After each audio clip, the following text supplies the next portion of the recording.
Okay, great. We're recording. Perfect. So we can start. Hi, everyone. For those of you who are watching, welcome to the Student Trustee Info Session. Thank you so much for giving us an hour of your time to kind of go over what this wonderful role is and some of the requirements and our experiences as student trustees. So we're going to go ahead. This is just a little bit of an agenda of what today will look like, but we're going to go ahead. So next slide, please. Awesome. So we're first going to start off with some introduction. So hi, my name is Sophie Waha. I go to Father Leo J. Austin in Whitby. I am in grade 12. This is my second year as a student trustee, so I'm technically considered like the senior student trustee. I have one brother. I love to read, sing, act, advocate, travel, and meet new people. You can kind of see my interests are all in that collage that I made. So pictures of conferences with my friends and my musical. I want to become a lawyer or an actress in the future, whichever one pans out first. Yeah, so I'll pass it on. Next slide. Okay, perfect. My name is Moyen, and I'm a grade 11 student at Monsignor Paul Dwyer. I have only been student trustee for a year. I'm student trustee for 2022 to 2024, I believe. I have two younger sisters, and I love reading. I love being inside.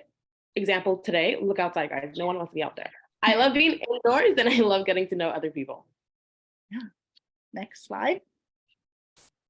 Awesome. So what is a student trustee? That's kind of why you're here, to learn more about what it is, but a brief overview.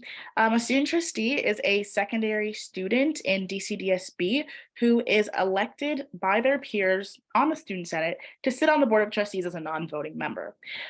So we're going to go over the election process today, but you are essentially elected by the students to be the voice of students.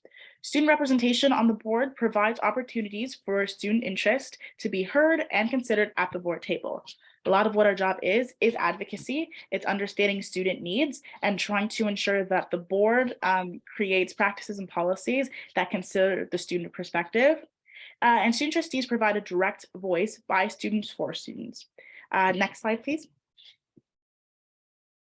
Okay, this is an overview of what we do as student trustees. So we have a lot of board responsibilities because we sit on the board of trustees. Most of it is just monthly board meetings. We do the prayers for all the board meetings. We have policy meetings in between. We also have the student senate. So we run the student senate. There's more information about that after. And we are also part of an organization called OSTA ACO, which is a provincial organization that we will learn more about afterwards. Next slide. So candidacy requirements. So you, in order to apply and run it this year, you must be a grade 10 student who was going to enter grade 11 in the 2023-2024 school year, which is essentially in September. So I hope most of you here are in grade 10. You also have to be a full-time student. So what that means is that as you are in grade 10 going into grade 11, you have to have 8 courses. If you were in grade 12, you would really only need to have 6, but I think grade 11s can't have spares. So you would have to have 8 courses. No, we can have spares in grade 11, actually. You can't have spare in grade 11. So you must have, that means you have to have 8 courses throughout your school year.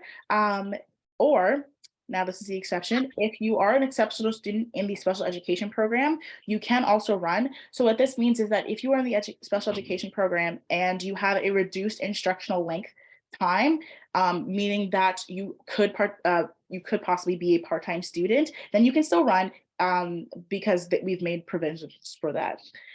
A student cannot serve if they are currently serving an imprisonment sentence in a penal or correctional institution. This essentially means that you cannot be in prison and serve as a student trustee at the same time. And you will also have to fill out the candidacy declaration form, which has been sent out to all of your administrative teams, which hopefully they've posted to whatever form that they use to communicate with the student population. So I think for most schools this is EDSB. So hopefully that hopefully many of your admins have sent out a way to fill out the declaration form. If you can't find it anywhere publicly, then please reach out to your administrative team, either your vice principals or your principals, and they can give you a copy. Next slide, please.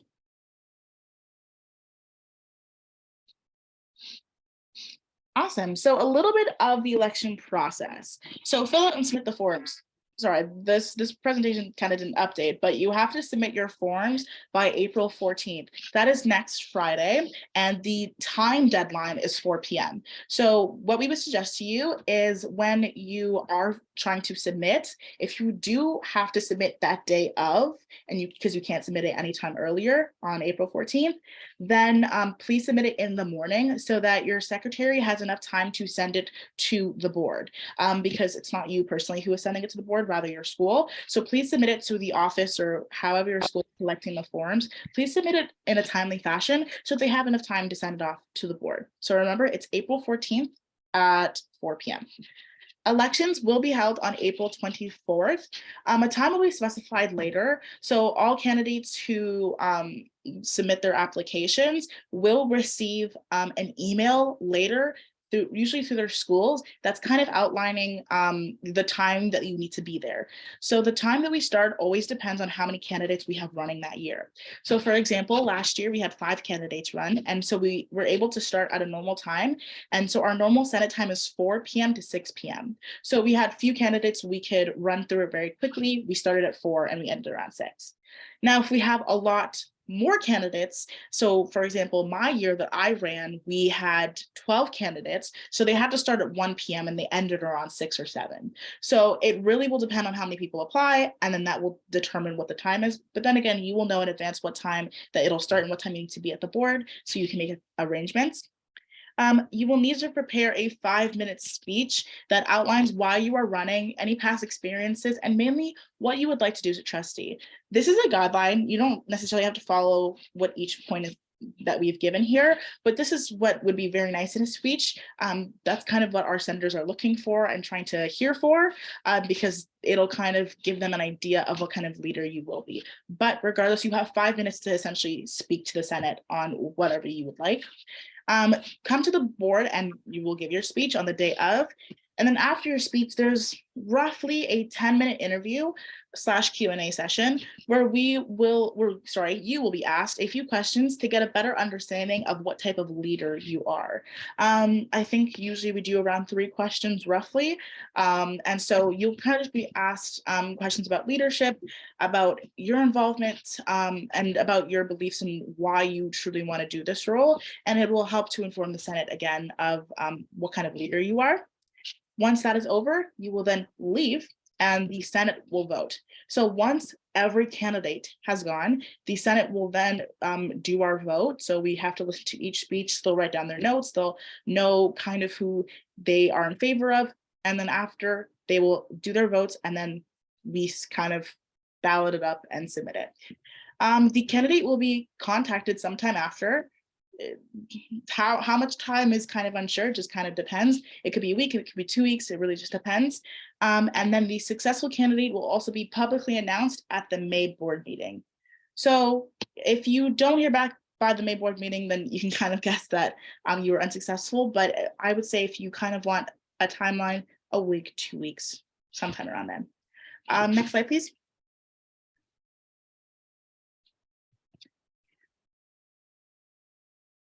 Okay, our student senate. So our student senate is made up of 2 student senators from each school, and hopefully you know who those are at your school.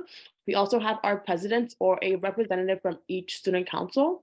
We have 2 student trustees, and we have staff advisors like a director's delegate, a principal, or a vice principal, as well as the trustee advisor, and we have monthly meetings at the board office. Our monthly meetings are usually the same day as board meetings. So we kind of have like back-to-back meetings on days of board meetings. Okay, next slide. Perfect. Okay, so we have social media. So our Senate Instagram, everybody go follow this right now. Like take a 5-minute break and go follow our Instagram. It's Senate DCDSB. And some of the initiatives that our Senate has run, and hopefully you've heard of some of these. We've done the Student Voice Forum, the Senate Star, Student Census.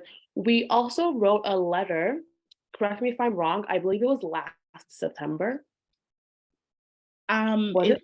For the inclusivity recommendations? Yeah. Yeah, actually, no, I think it might have been two Septembers ago. Yeah, I think it would have been 2 years ago. Yeah. Yeah. Okay, so it was 2 years ago in September, and we kind of just wrote recommendations for our school on what we think we need to see more in our schools in terms of inclusivity. We also promote student trustee elections. We did a report on 2S LGBTQIA plus recommendations, and we wrote a letter about the board's anti-racism policy. Next slide. Awesome. And so we're going to talk a little bit about the Senate changes because kind of like Wayne went over with our initiatives, our Senate can do a lot, but we were having some issues with our Senate. And so we did need to restructure it. And so the restructure that is in place currently is something that you're going to be heavily dealing with in your term next year and then possibly even the year after. So it's good that you know what the changes are because this was the first year of the changes and we've kind of seen some bumps, seen some kinks in the system. So this is something that you'll also be working through next year. So a little bit about the changes. Last school year, this is actually correct. Last school year, the student trustees and senators decided to make a few changes to how Senate was run.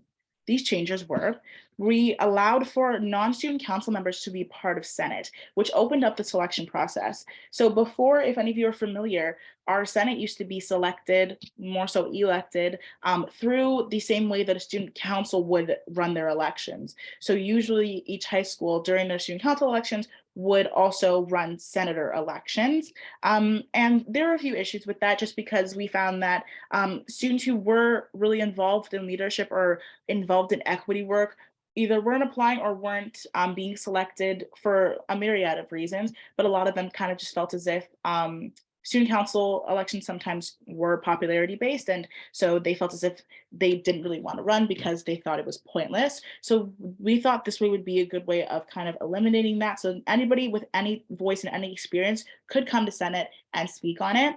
We created subcommittees that will maximize our efforts to create advocacy-based initiatives. So now all of our senators, when we meet monthly, it's still a monthly committee meeting together, but our senators are also split up into subcommittees, which we will go over soon. And they do work within that subcommittee, which is kind of so that we can try to create initiatives that maybe sometimes are underlooked. So for example, we have an ecological sustainability subcommittee. Before we didn't do many eco initiatives, but now we do because of the fact that we have that subcommittee in place and people who are passionate about ecological sustainability. We also created a president's council to maintain Senate's relationship with student council. So before, presidents usually didn't sit on Senate unless they were a senator and a president at the same time. But this year they sit on Senate as presidents and in their roles, just to ensure that our link between Senate, student trustees, and student council is still harmonious. And I will say, so the selection process for Senate, well, if you are curious, it's now more so of an application-based process, which as a student trustee, you will have to be running as well. Next slide. I think, Moyen, this is you, I think. Okay, perfect. Oh, our subcommittees. I love subcommittees. I can only be on one, but I love all of them equally. Okay, so we have an equity and inclusivity subcommittee, and the purpose of this subcommittee is to address topics under our equity and inclusive pillar, such as racial justice, truth and reconciliation, support for the 2S LGBTQIA plus community, and other grounds for the code. We also have a student well-being committee, which the purpose of this wow. The purpose of this committee will be to address topics and issues under our student well-being pillar, such as menstrual equity, mental health, physical well-being, and overall wellness for students. It keeps mentioning pillars. So as Senate, we have 4 pillars that we work under. So they're gonna keep showing up under each of the subcommittees. This is also you. Sorry, I got it. Outreach. The purpose of this subcommittee will be to address topics and issues under our outreach pillar, such as community outreach to nonprofit organizations and charities, and student engagement through the event planning of and other projects. Our eco-sustainability, oh my gosh, I can't speak today. Our eco-sustainability committee, and the purpose of this committee is to address topics and issues under our ecological sustainability pillar, such as promoting environmental stewardship, providing opportunities for students to learn about climate change and climate activism, and being stewards of our school community. Awesome. And these are just our last two subcommittees. And these ones are kind of more so unique because the previous four that Moy mentioned are technically our pillars. So they're very advocacy based, but the next two are a little bit different. So first we have our social media subcommittee. So the purpose of this committee will be to manage the Student Senate social media platforms, which include the Student Senate Instagram, and lead other design projects and communications related work for Senate. The social media subcommittee will be comprised of the chair of the social media subcommittee, the student trustees, and then no more than two additional members who will have login information for all Student Senate accounts. So we needed to create the subcommittee because before our Instagram was actually relatively new. It was only created, I believe, in 2019. And so back then it was kind of the student trustees who ran the Instagram, which honestly was fine, but student trustees are very busy. So it made sense to kind of see if there was Senate members who were interested in media design, interested in media management, and wanted to handle our social media. And so now you're going to see on later who the chair of the social media subcommittee is, but now we have a person who's our communications officer who works in our social media and kind of helps us do it. We also, Moyne and I still also create content for our social medias, but it is kind of in the hands of our comms officer. And that just makes things a lot easier for student trustees and also for Senate. And it also just instills leadership in our Senate members because they're kind of taking on new projects. The next is the President's Council. So the purpose of this committee will be to provide senators and the student trustees with updates and perspectives from the respective student councils. The committee will also serve to encourage and facilitate discussions and open lines of communication between the student councils and the Senate. Like I said, the relationship between Senate, the student trustees, and student councils is very important and very crucial. So the President's Council just aids us in ensuring that there is still that connection there. They are essentially our liaisons to ensure that the student councils are staying updated on what Senate is doing, and Senate is keeping up to date with what student councils are doing. Next slide, please. Awesome. We're going to get into our operations team. These are people that you work very closely with. You work closely with all senators, but these individuals more so. So the Student Senate will have an operations team. At the beginning of each academic year, the student trustees will appoint individuals to fill the following positions transparently and equitably. Throughout the academic year, the student trustees will lead and support the individuals selected for the operations team. The selected positions of the Student Senate Committee who serve on the operations team include the head secretary, who is responsible for recording minutes and attendance of all senators, student trustees, staff advisors, and trustee advisors at every meeting or function of the Student Senate Committee, as well as collecting minutes from all subcommittee secretaries to be sent to the student trustees. So our head secretary is our minute taker, but also kind of keeps us organized and ensuring that our minutes, and we're being held accountable as well for the minutes. And so that's usually one of their main jobs, but sometimes it's up to them if they want to take on other responsibilities. We have the chair of the Equity and Inclusivity Subcommittee, who is responsible for leading and organizing projects surrounding topics as underlined under the Equity and Inclusivity pillar. The chair of the Student Wellbeing Committee, same blurb.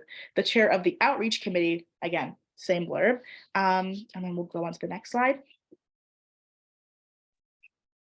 Okay, the rest of our operations team has a chair for the Eco-Sustainability Committee, which is same blur, but I'll read it again. Responsible for leading and organizing projects surrounding topics as outlined under the Eco-Sustainability pillar.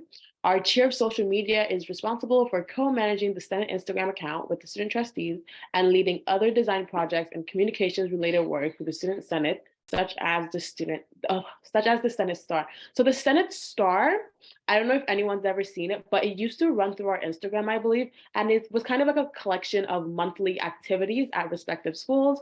And the chair of our presidential council is responsible for providing senators and the student trustees with updates and perspectives from the respective school council presidents and designates and all the Durham Catholic Secondary School student councils. Our faith ambassador is responsible for supporting the Student Senate and student trustees in faith-based initiatives and leading the Student Senate Committee and prayer at the beginning and end of every meeting and other events. Next slide, please.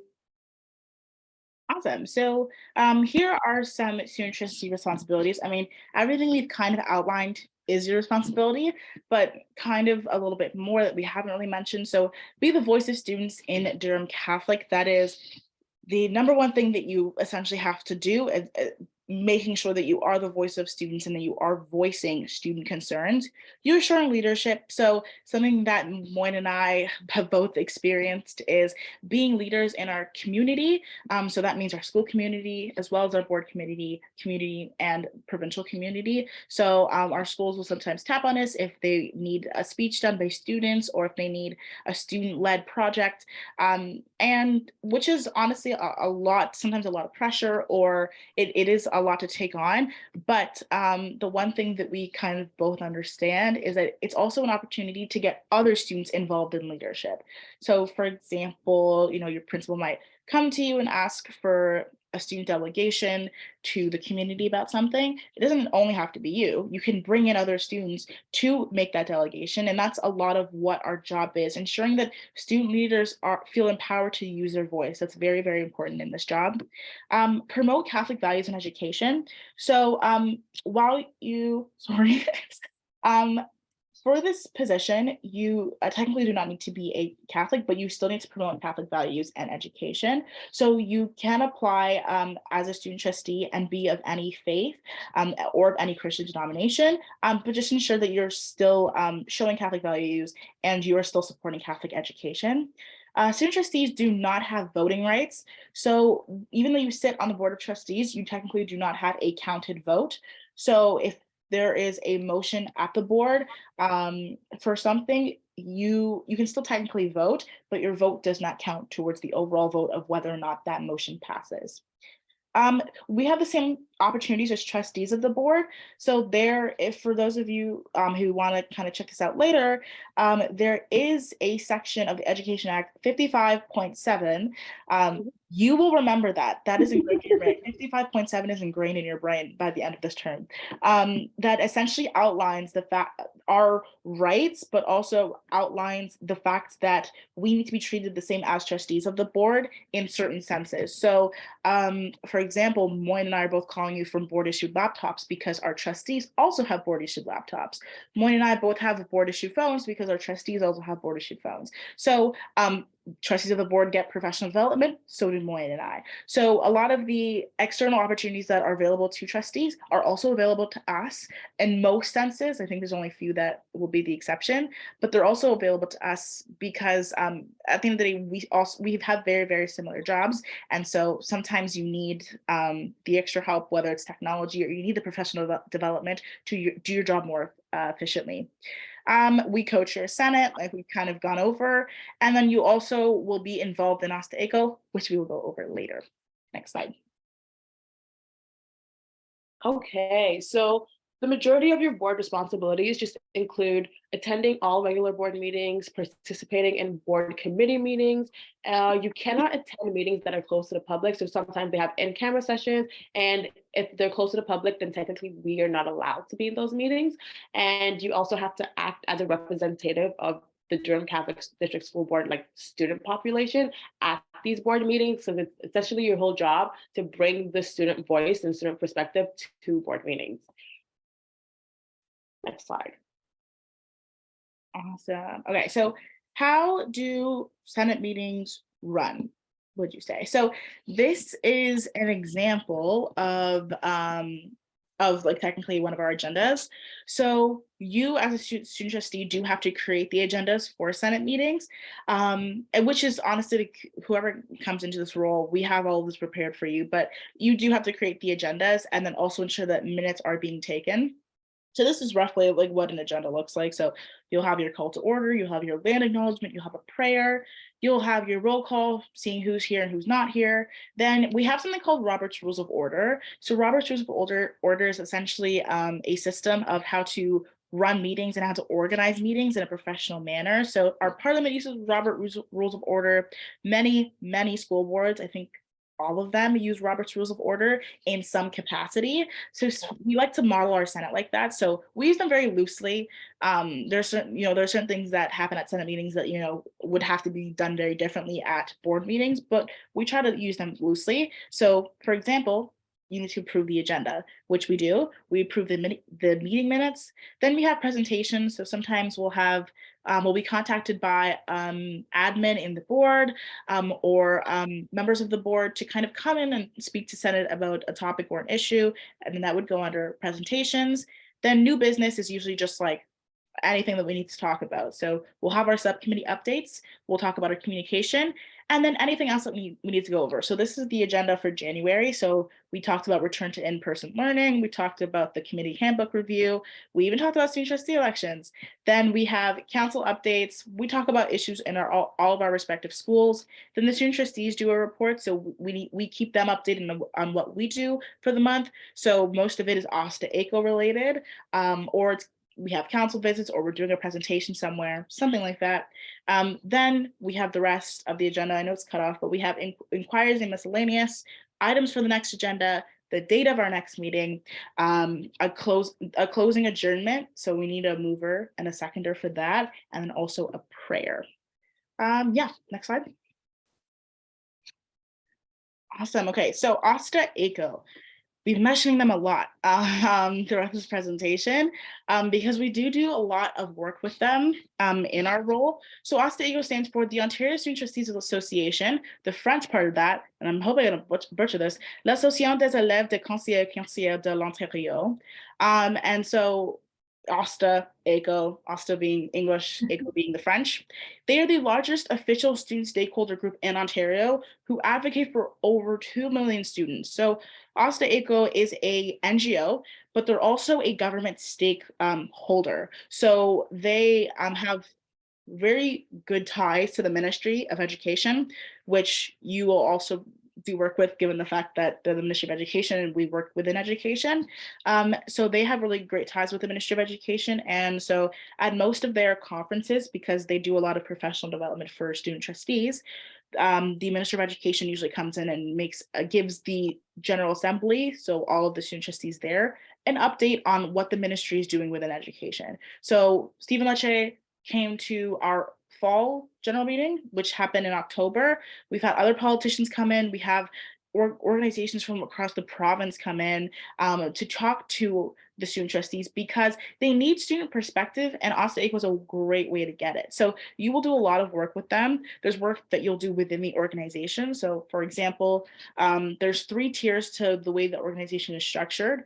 They have the executive council, who are a group of, I think, roughly 12 to 15 individuals who oversee everything else.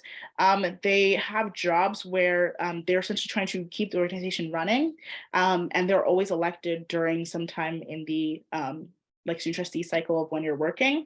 Then you have working groups, which I'm a part of. So I'm a working group chair for the Equity and Inclusion Working Group. And so the working groups are smaller bodies who work for the advocacy part of OSTA ACO.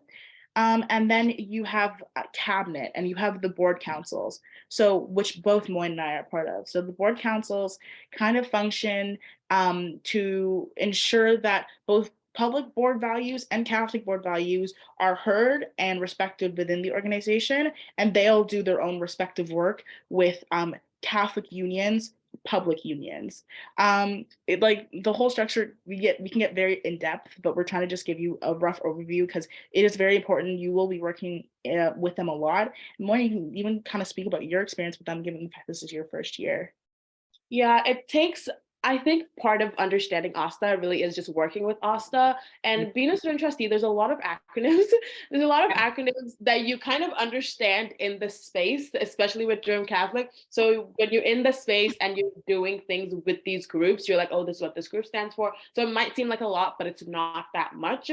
With OSTA ACO, like Sophie said, we both sit on cabinet, and most of our cabinet responsibilities are within like what are the issues in Catholic education that we're noticing, what is good about Catholic education, what are some threats to Catholic education. We kind of just talk about things revolving our rights as students and people who believe in Catholic education and stuff like that. Some of the things we do outside of that would be like Catholic Education Week. I believe we have a video and a few things that we do for that kind of week, but we don't do that much work outside of the organization.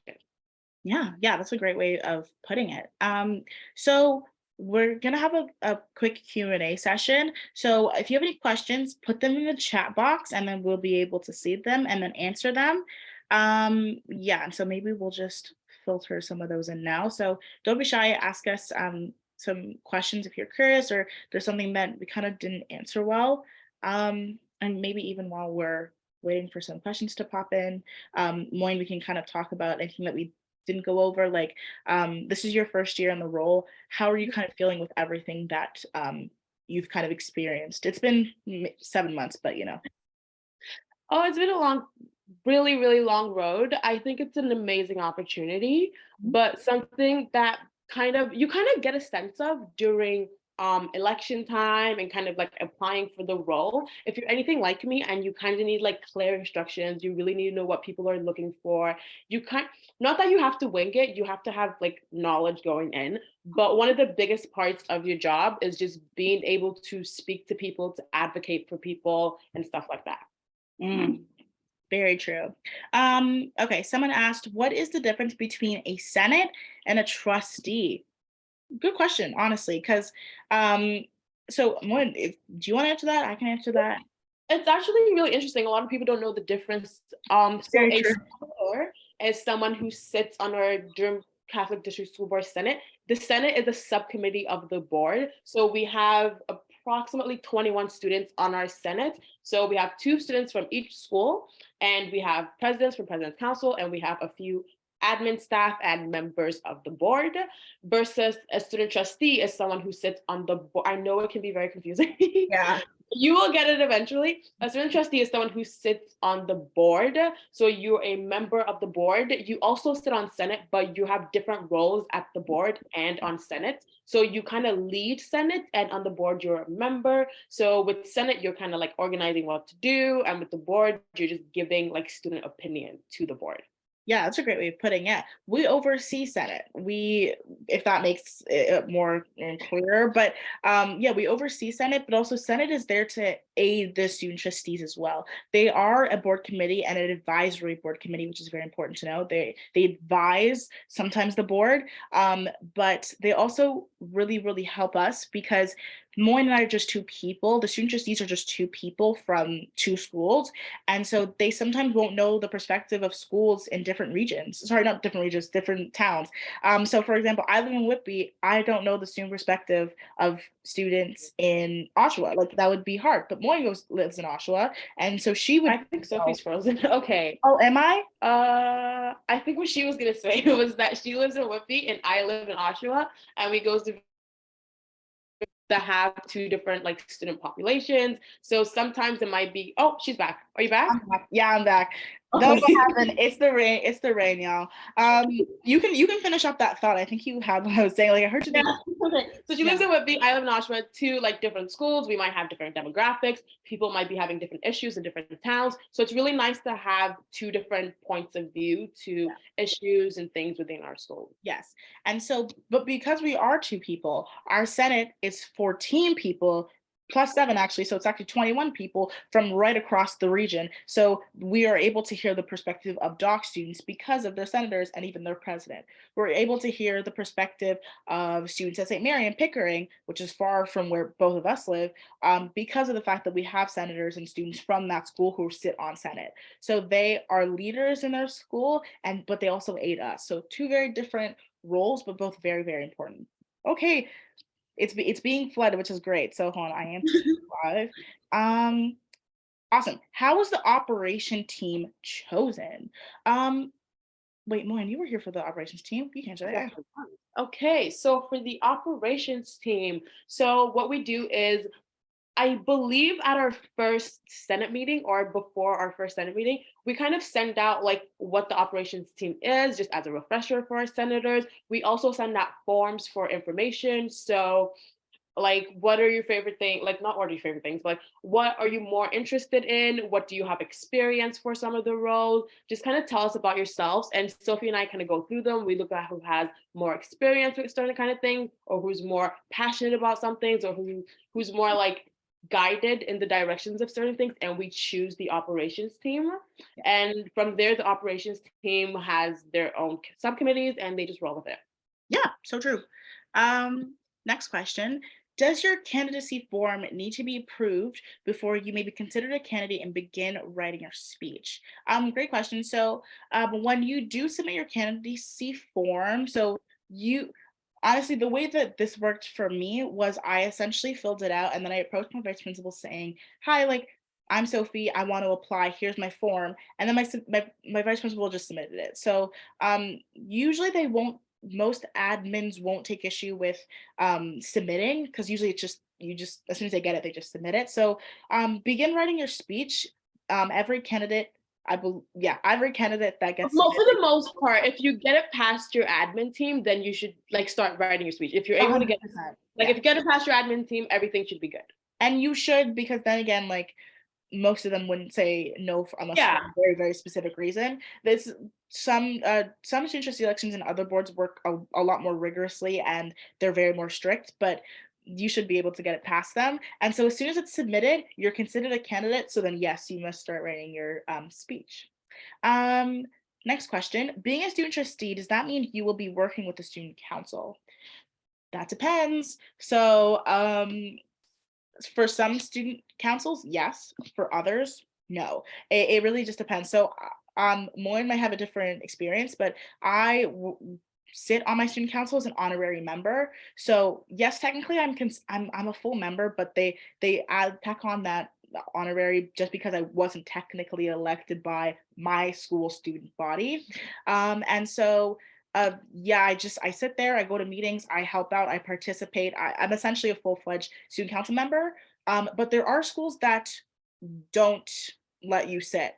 So I believe there are some high schools that are just kind of like you're too busy or we kind of have enough members. So it just depends. But Moyne, what's your experience with that? My experience is very similar actually. So I also sit on my school student council. I also sit as an honorary like member of student council. I go to most of our meetings, but on days like today, I was supposed to be at a school for a council visit. It unfortunately got canceled. So if I have board responsibilities that coincide with student council responsibilities, then obviously like they understand that the board responsibilities take priority. I help out if they need me to, and I can also unlike most members of student council, in my experience, what I can do is I can say like, oh, no, thank you to a lot of other things because I don't have a like specific role. So I don't really have to be doing anything. I don't have like, I'm not social media, I'm not tech. So they don't need me on hand. I'm kind of just there to help out wherever they need. Yeah. Yeah. So, whoever the successful candidate is, we would always suggest to that person just honestly speak to your student council moderators, and they'll tell you. Yeah. Um, Next question: how has being a student trustee affected your social and academic life? Does it have any negative impacts we should know beforehand? Oh, that's actually a Loaded question. brilliant though. No, Moyen, you can kind of give your perspective. She's first year, so then I can kind of give my perspective as Yeah. second year, and I'm in grade 12. Okay. Well, I've heard that first year and second year are really like two completely different experiences. But so far, social life. Let's start with your social life. As student trustee, it doesn't have that big of an impact. You just have to be really careful, especially with social media, on the kind of things you post, kind of things you comment. Because even if you write, the first thing I was told as a student trustee was no matter how many times you write on your Twitter profile, your Instagram profile, all my opinions are mine. Your opinions are still going to be seen as the opinions of the Durham Catholic District School Board. So you have to be really, really careful things you post, the things you say to people, because even if you're not saying them in your capacity as student trustee, people could always like mistake them and like misconstrue what you're saying to make it seem like it's the opinion of the board. Um, Impacting your social life, honestly, you're going to be a really busy person. It doesn't mean you can't have one. It just means you kind of have to pick and choose what's important to you. In your academic life, honestly, I feel like my teachers, for the most part, have been really understanding. If you're a really academic student, you might want to be prepared for kind of like slotting in times for certain things. Not that your grades are going to be terrible, your grades are going to be fine, but you're going to have to manage your time a lot better. And if you've kind of been getting through like without a lot of like time for school and you've been okay, you might have to pick up on that. Because something that I had to do, I'm a student who's kind of like scaled through my elementary school and high school career without doing much schoolwork outside of school. But being a student trustee, you have a lot going through your mind, you have a lot of things to do. So you might need to put in the extra work. Just remember that you're a student first. Does it have any negative impacts we should know beforehand? That is a really loaded question. Negative impacts? No, but you will learn a lot of lessons. I will not call them negative impacts. I will just say you get to Really learn about interesting. yourself. You get to learn about yourself. You get to meet a lot of interesting people along the way. For sure. And you know what? No, no negative impacts. We're gonna keep it at that. I like that answer. I love that, keeping it positive. The everything Wayne said, yes, yes, yes to everything. That's the exact same mindset that I had when I was in grade 11 and my first year.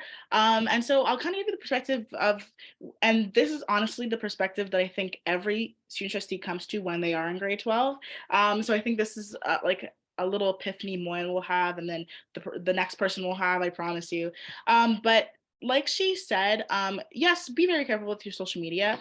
That is a very crucial aspect of being a student trustee because your social presence is, honestly, it sucks, but it is very important because this role is politicized and it is political. We work with political organizations, we work usually in nonpartisan ways, but we do work with government organizations and political organizations at times. Not sometimes, not usually, particularly with like Senate or board, but a lot of times with OSTA, ACO, and even sometimes things outside of that. So yeah, be very careful with what you post, but at the same time, something that I kind of came to the epiphany of having is also that you're a teenager and we kind of understand that you're somebody who wants to express themselves in different ways. So as long as you are keeping your presence kind and compassionate, then go ahead with, if you want to post a really funny meme, go ahead. If you want to post, if you are like a social justice activist and you want to post about something, honestly, go ahead.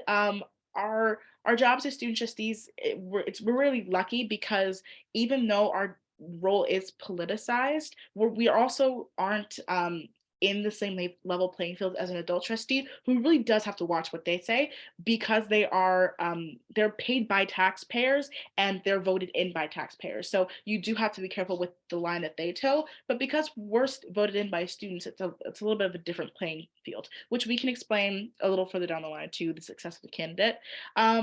So yeah, but social life, like Moyne said, it can be a very interesting tug and pull. I can say like last year, definitely lost some friends just because I was no longer available.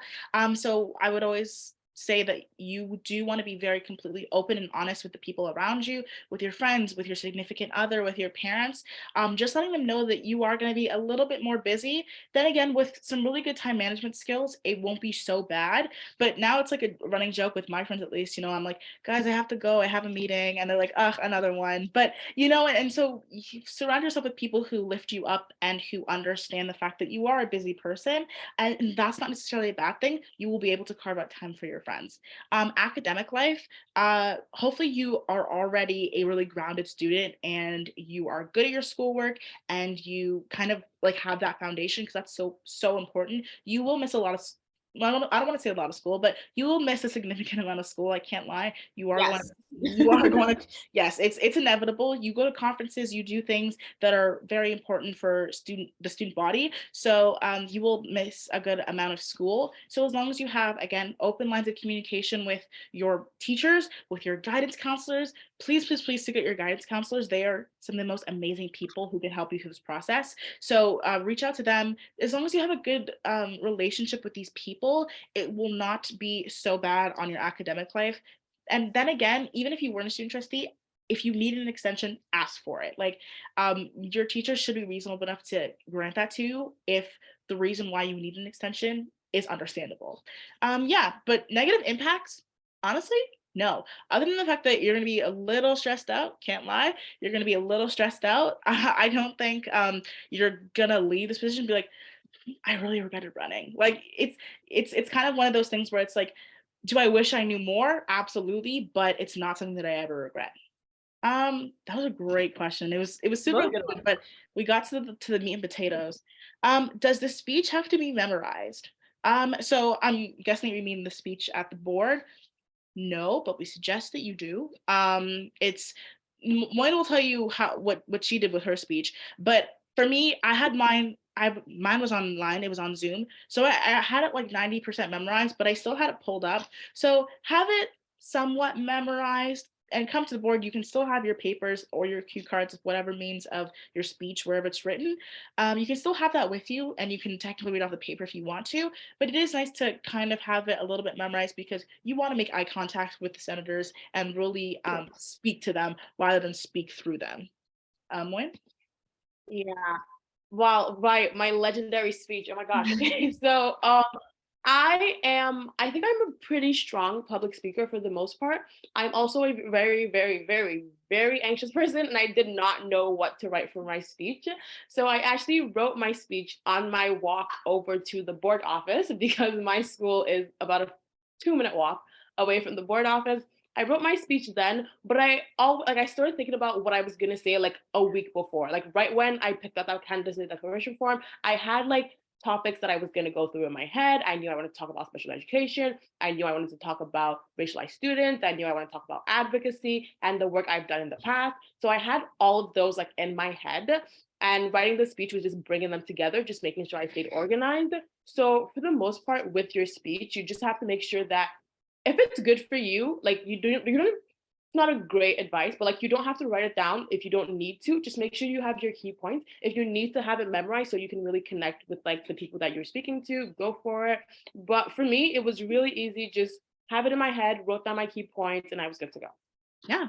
So you kind of have two different perspectives. So take whichever one that you kind of resonate the most with. But at the end of the day, like you hopefully what you say will be able to resonate with the senators, whether or not your speech is memorized or not. Um, could you go through the selection process again? Now I'm guessing that you mean the selection process for Senate. And so for the selection process for Senate, it's I kind of want to explain it briefly just because it is a part of the rule, but it's something that's more so student trustees like it's not like confidential, but it's just something that student trustees kind of keep.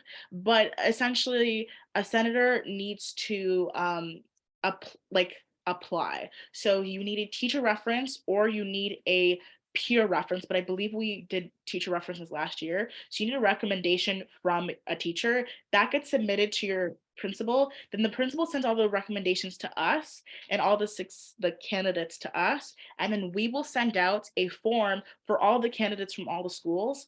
And then the operations team will go through all of the applications from all the schools for senators. And then, based off of all of our shared experience, select the two individuals from each school who will serve as Senate. So that's really brief and it's kind of vague, but it kind of gets the job done. Um, is there a disadvantage if people who wish to apply for the grade 11 student trust? So let me make sure I'm reading this correctly. Is there a disadvantage if people who wish to apply if the grade 11 trustee goes to the same school? I was told by some people that there was a policy change that we can apply if we are from the same school. Thank you. Um, yes, great question. So technically, no. You can apply if you are from Dwyer. So that was a rule some people heard about even last year. That technically there was kind of a policy that said last year you could not be from the same school as the grade 11 student trustee. That is not the same case this year. So you can technically be the successful candidate from Dwyer. Like you can be elected as a student trustee if you go to Dwyer. We just kind of are trying to see if we can get other perspectives from other towns, but technically it's whoever the best candidate is. And if the best candidate is from Dwyer, then that's who the person is going to, that's the person that's going to win. Great question. I'm a peer mediator at my school. Would being a student trustee interfere with that? Um, Great question, actually, but let me think a little bit about this because, Moine, I don't believe Dwyer has peer mediators. We do, but We do not have peer mediators, but from what I've heard from the schools that do have them at Senate, I think you like correct me if I'm wrong, but most of the work with peer mediating is kind of like in school work. yes. So I think like for the most like I don't see it interfering with your work except from again like the hours, like the amount of time you need to spend on it. Maybe if you're at a meeting and you can't get to like the situation or if you're away at a conference and something's happening, then obviously you can't like mediate from like Ottawa, for example, right? Right. So I don't think like in terms of like I don't know how to like in terms of like not like responsibilities, I don't think it interferes, but in terms of like how much time you have, you might not have time to do both. But if you feel like you can balance both, go for it. Yeah, yeah, for sure. I would agree with everything you said. It responsibilities wise, there's no conflict of interest because I do understand that even as a peer mediator, you can't mediate your friends. Like Mhm. I Yeah. was a part of the training session, so there isn't any conflict there. But like Moyen said, you might just have a limited time. But then again, I think anybody who is really good at managing their time can get that done. So it's up to you. Um, awesome. So we still have technically like 6-ish minutes, so Mhm. we'll still be accepting questions for the next few minutes, and then something that maybe we should go over briefly before we end the session is the time commitment of being a student Oh, trustee. yes, yes, yes. Oh, Um, yeah, the video's not out yet. I was it's not out. We recently, guys, keep an eye out for a little interview. That's very fun. It's going to be very funny. It's going to be very fun. That's going to come out soon about more about this position. But something that we address in the video is a time commitment. So, Moyne, do you want to quickly talk about that? okay, so time commitment, time commitment.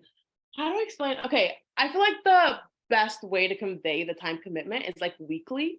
So depending on the kind of person you are, if you are a procrastinator like I am, and you like to I mean, push everything, if you like to push everything to the Wednesday before your board meeting and Senate meeting, I mhm. think for the most part, if you spread your work out pretty evenly, you should like on average on like a slow month because like it depends on what time of the year you're in. Like right now we've had a really busy past month and a half. April April is always a like I use this very seriously. It is always a disgustingly busy month. Like I experienced the exact same thing last year. April is horrible when it comes down to how busy you are. I'm just putting that out. My first April, guys, and it's April 5th, and I Oh, can it's already so agree. gross. Like I can already agree, it's right? bad. So we have elections coming up, we have a presentation, we have conferences, we still have a board meeting, we still have our usual responsibilities. So if you're in a month like April, I would say your weekly commitment is like easily like 15 hours. But if you're in more of like an easygoing month, kind of like October, you can like get away with 7 hours. I think you can get away with like 5, 7 hours of work. A week, yeah.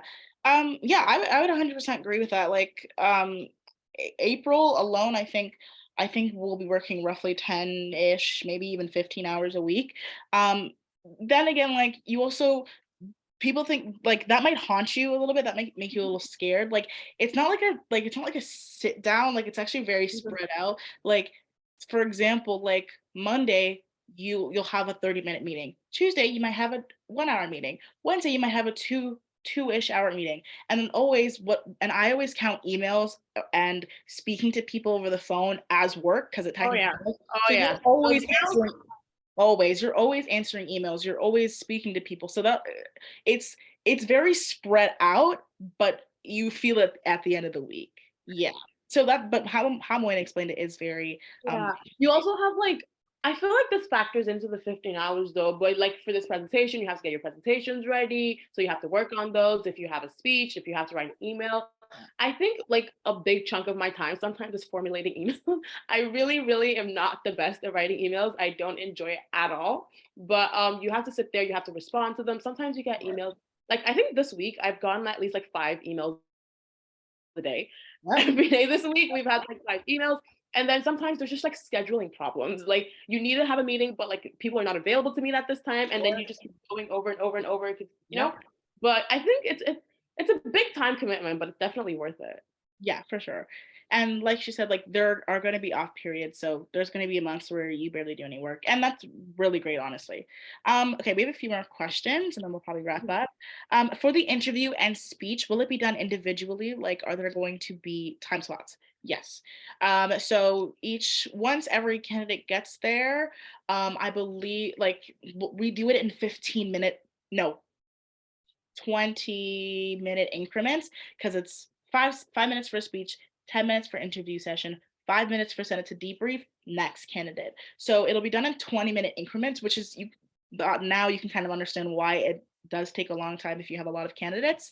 And so it will be done individually. You'll kind of be giving your time, and then you will come into the room, do your thing, and then leave the room, and then you're allowed to leave the space that day. So yes, it is done individually. You'll most likely be given time slots.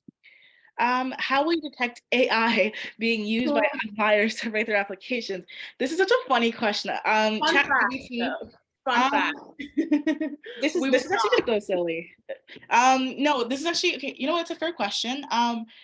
We technically we won't, because honestly, it is what it is. Like when you applying, like it's about you. So it would be very hard for an AI bot to kind of write anything about you unless you're a public figure and all of your information is already on the internet. Then AI can't technically write like an Mhm. application for you. If that makes sense. I honestly, I've tried it. Like I promise you, I've tried to get AI to write things about me, and like she kind of gets it wrong. So it's like we won't detect it, but there's no need to detect it because it won't give you a really good application. Yeah. Because we've both seen the applications, the declaration form. All you write is a 150 word like description about yourself. So I don't know. I don't really I see. don't think ChatGPT knows that much about I you. don't. I don't. I don't think Yeah. so. He doesn't So know that much. but we're not detecting that. So I mean, hey, if AI can write an amazing speech for you about you, honestly, tell us because we would laugh at that. That's so funny. Could you go through the reference process again? Who is everyone that we need for references? So you don't need a reference to be a student trustee. You do need a reference to be a senator. So so you don't need one for student trustee. Let me just put that there. You don't need a reference to run for student trustee. But if you are unsuccessful at being elected as student trustee and you are interested in becoming a senator, which honestly, anybody who runs for student trustee, I think should also run for senator because they're very similar. You need a reference from a teacher. So last year, students just kind of went to a teacher who could, honestly, any teacher who could write a reference for them, probably a teacher that likes you and that can sing your praises. And once they read a reference for you, they submit that to your principal, and then your principal submits the references to the student trustees. Sorry, not student trustees, to the board, our superintendent, and then our superintendent gives the references to us, and then we go from there. Different from last year though, because last year I had to write a reference letter. I don't know if that was just a last year thing. Yeah, because Trustee? yes, I can answer this for Dwyer specifically. All the Dwyer candidates had to get a reference letter from our principals. Interesting. Okay, so okay, that's really interesting I because noticed it wasn't in the requirements this year, but I figured it was either a policy change or it was kind of something that you could get a reference. okay, interesting. So um yeah, sorry, I'm actually like pulling this up right now on my phone because I have the fact sheet with me. I never had to write a reference letter. So I don't know if that was just Dwyer decided to do that last year. Give me 1 second. Let me just pull up the fact sheet. Yeah, it's fine. Because I Um, remember our applications were sent in late because Mr. O'Brien didn't have time oh, to right. write all of our reference letters. Yeah, so it literally says here, declare your candidacy by submitting a declaration form, and that's it. Because before in the past, and I mean, even when we advertised student trustee elections last year it was the declaration form, it was the pastoral reference and a principal reference, but your principal usually just wrote, I approve this candidate, right? But this year it's just the declaration form. So no, do not worry, you don't have to write a reference. You're good. So you just submit the candidacy declaration form and all will be good. Awesome. And next, does the declaration impact if you get selected or not? No. Honestly, like the student trustees don't see the declaration, and so it's really just to kind of get an idea about you, and so I don't think it impacts. Then again, that's the superintendent. So, Ms. Stevenson, I don't know if you want to jump been and addressed that, but because you are the one who kind of oversees the declaration forms, but it doesn't, as far as we know, it doesn't impact whether or not you get selected. Yeah, I would say no, it wouldn't impact it. It's your first, sort of your first step in the door. So it was reminding me of the Chat GPT. So I mean, technically you could get AI to write that declaration, but then it's you standing in front of your peers speaking for 5 minutes. And so the Chat GPT is only going to get you so far. But That's very fair. Yeah. Thank you. Yeah, that's very fair. So hopefully that answers your question. It's 6:33. So we'll allow for like 1 minute, 2 minutes for any other questions. But this has been a very, very fun info session. This is actually our first that we've run in a few years at least. So we were kind of nervous about how it was going to go, but honestly, I think it went really well. We'll also put a recording of this info session on the board YouTube. Yep, the board's YouTube channel or somewhere on the board website for you to view again in case you're kind of like, there's something they talked about this and I'm trying to remember what it was. Let me go back and let me watch the video. Or even when you're trying to create a speech and you're kind of like, what are some things that they're looking for? Will be a great, great resource. Okay, awesome. Another question. I'm planning to do a 9-week exchange in France. Would that interfere with this position? Oh, that sounds so exciting. It would depend on when the exchange program is. I know most exchange programs happen over the school year. If you could just answer if it's over the school year or over the summer, and then we could answer that question a little bit better. Something I don't think we mentioned is that student trustees actually don't vote for the next trustees. I'm not sure if we mentioned that Oh, yeah, no. earlier. So Sophie and I will not get to vote for the next student trustee, but we get to obviously like have a discussion with our Senate and like give our perspectives on kind of like what qualities we think are best in student trustees, but the senators do the voting for student trustees. Yes, yes. And that's for a lot of reasons, but also just technically all of the voting is still very private. Like when when the senators do vote, it's not a public vote where they're expressing it's literally on a sheet of paper and that gets folded up and given to our superintendent. So, but it's just you kind of don't want to sway or influence the senators one way or another. If your change program is during the school year, yes, it would affect it. I would have to be honest with you from February to April. Yeah, that would affect it a lot, to be fair. Just because you have to attend board meetings, you have to attend Senate meetings, you'll have to do a lot. So I would definitely say consider the role a little bit more, but also you might want to speak to your principals. You might want to speak to somebody at your school who can give you a little bit more insight on, for one, the program, because yeah, you would miss a lot. So it's up to you, because I don't know if you've applied for the program or not, but yeah, it would definitely interfere. So just consider that. How many trustees are being chosen this term? One. So there are only two student trustees serve at a single time. And so one grade 10 student will be chosen this year. Great questions, by the way. I'm just trying to see the answer questions to make sure we got through all of them. Awesome. Are there any other questions? Just send them in. No, And if you have more questions after this, just reach out to us on our emails, our Instagram, or our Senate Instagram, and we will be happy to answer any of them. Absolutely. If you got our Senate Instagram, on our Senate Instagram, there's a post, there's a student trustee elections post where you can actually find our email. So hit us up there and we'll answer any questions if they weren't answered here today.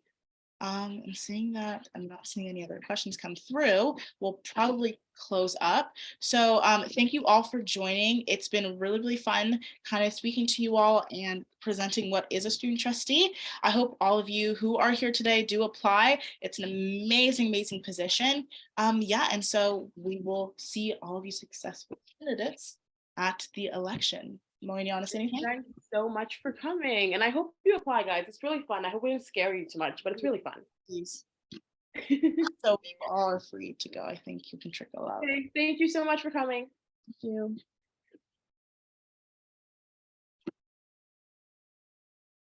Moine, I guess me and you will stay on for a little bit, or Sure, I can't stay on for that long, but course. No, you're good. Just maybe like 2 minutes. Oh, let me stop recording.